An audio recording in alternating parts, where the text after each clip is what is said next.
Secretary Esper, I understand you'll be visiting White Sands Missile Range next week. Yes, sir. So I want to thank you for taking the time to visit that facility. I think you'll be incredibly impressed at just the scale of the range in part, which is very unique. I want to ask if you're able, if you might take a few minutes and quickly visit what used to be the old 2nd Engineering Battalion facilities. It's about $170 million worth of brand new facilities at White Sands that is currently sitting vacant. At the very least, drive through that footprint. I think it'll give you a better understanding of the potential for hosting a security force assistance brigade at that site. So if you would, I'd ask you to fit that into your schedule. Yes, sir. Super. I very much appreciate that. As you know, the full New Mexico delegation and local communities support the addition of that mission. And I think one of the things you'll find at White Sands is that it's an incredibly safe community with good quality family housing, and for that matter, one of the best schools in the state. So it's a very attractive place for folks to serve.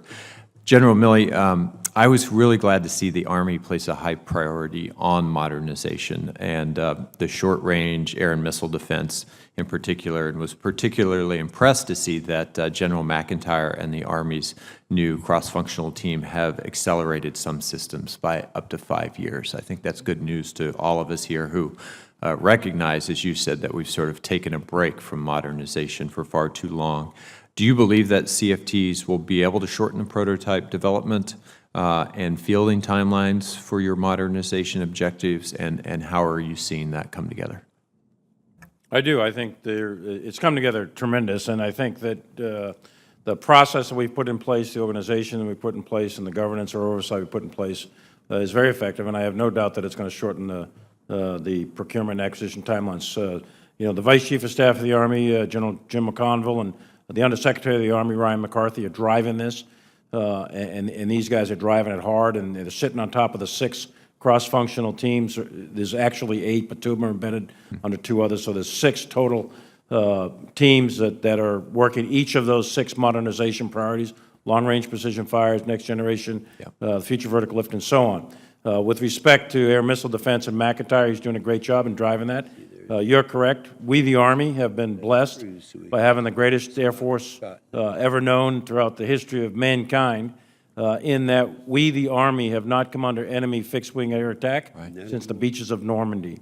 If we get into a conflict with a great power, those days will be gone. We will likely be under attack from enemy fixed-wing. Our Air Force will, again, do a tremendous job, but we, the Army, must protect ourselves. So air and missile defense is a critical capability to protect our unit formations, and it's a critical vulnerability right now. So we want to speed that up as fast as we can. We're doing that, and McIntyre is leading the way under the supervision of McCarthy and McConville. So the 3 Macs are bringing it home. Are you comfortable with how much the Army is budgeting towards RDT&E funding to meet those modernization and testing goals?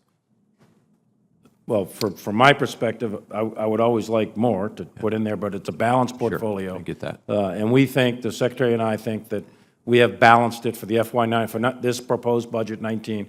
We think we have about the right amount. We've increased it, I think it's 8% or so, in terms of our R&D and S&T capabilities. So we think it's balanced. It's not optimized, but it's balanced. I very much appreciate that approach.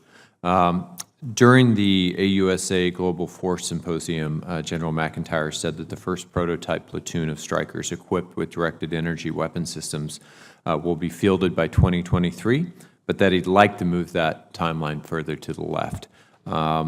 What can we do? Is it just a matter of funding, or are there other things that we can do to assist with that? Because I think that's a very important development.